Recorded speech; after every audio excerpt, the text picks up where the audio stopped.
Hey there, it's Ruth. Today I wanted to talk about something that came up for me as I have been, like all of us, waking up every day to these accusations of sexual harassment by, important people, right? Important men.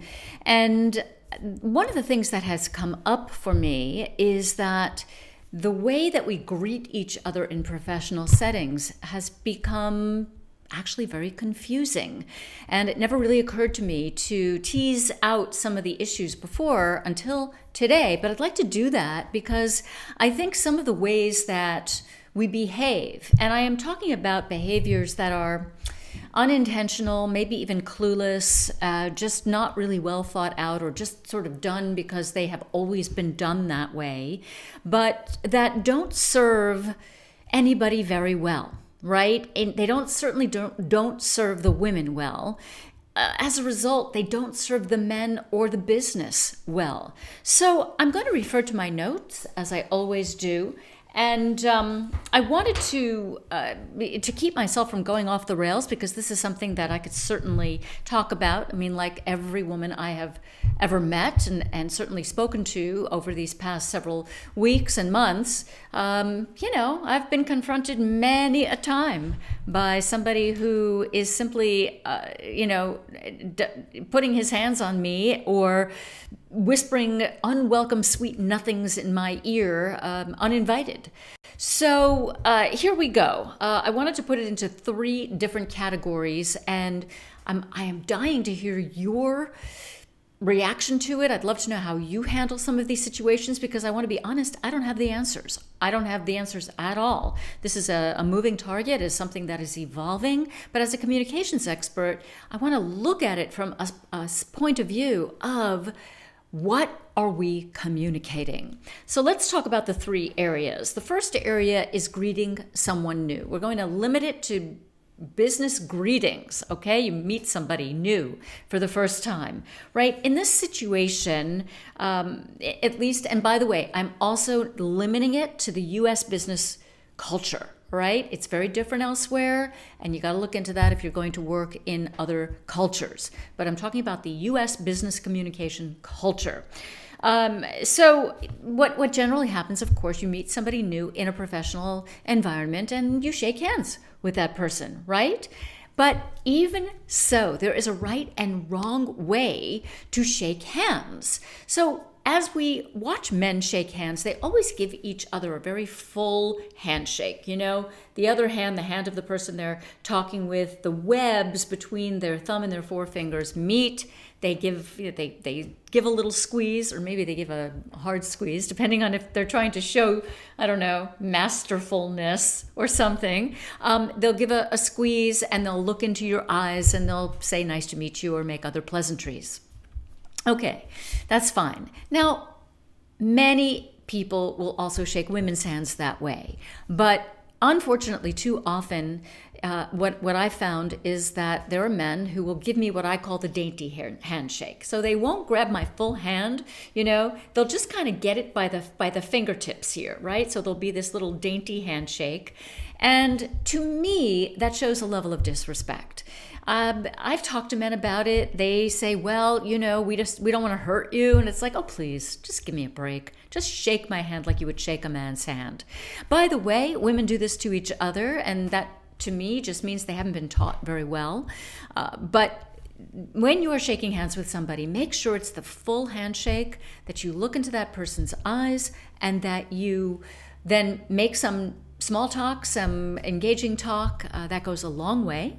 And so that's what I would say in terms of handshakes when you meet somebody for the first time. And actually, going forward, whenever you give a handshake, it should be a full and sincere handshake.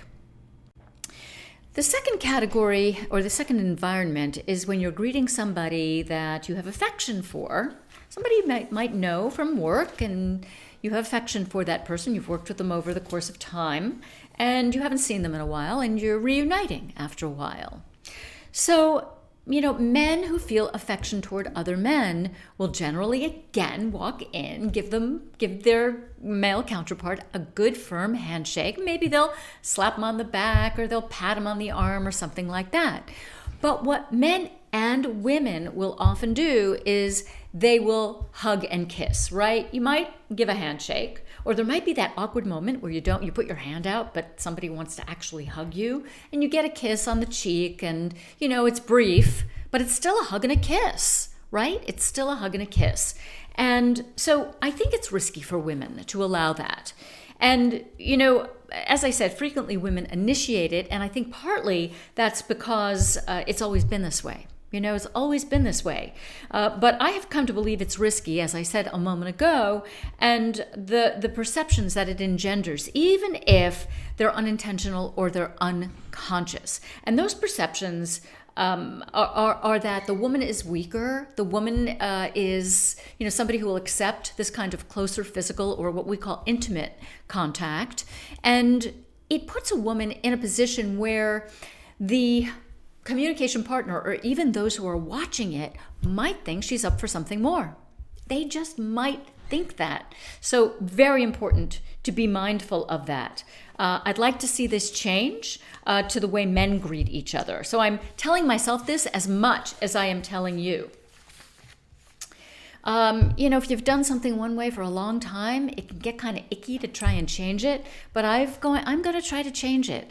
One of the ways that I think I'll try to change it is to just either put my hand out and not allow myself to be pulled into a hug and kiss, but also if I can't resist that, or if I'm unable to and don't want to cause a scene, I might just then have a chat afterward to discuss why I'm changing my mind about how I want to be greeted in the professional setting. Now, the third and final environment is when you're greeting someone that you've met a few times, maybe you've worked with them a little bit, and you have no real affection or disaffection for. They're just sort of coworkers. Maybe they're bosses or clients or coworkers.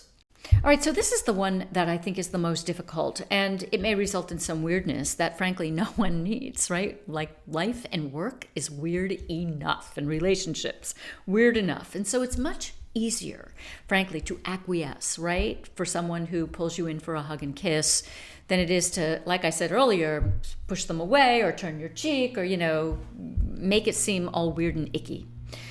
But if a woman allows themselves to be hugged and kissed, even if it's a cheek kiss, and sometimes even while shaking hands, it sends a signal that perhaps she's open, again, to gestures that are they would be more audacious and more unwelcome.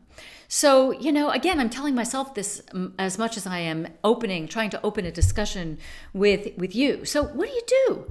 Well, in such cases, I found that, just putting my hand out in a sort of a stiff way will send a signal, a pretty good nonverbal signal that this is the way I want to be greeted, or this is what we're doing here. We're not coming in for the hug and kiss. But sometimes you get pulled in, and so do I want to recoil from that? Do I want to? I'm not one to make waves. At that point, I would probably just again have that private conversation with the person later on. Look, I get stumped. I'll be very honest with you. Certain people will respond to a good private chat where you can explain how it affects you and how it affects them and how it affects the business, always putting it in terms of the bottom line. It's always a good way to go. And other people are going to get offended and think, and try to deep six you, in which case you probably have to go and look for other clients or other jobs or, and that's just personal in terms of what you're willing to do or what you feel like you have to do.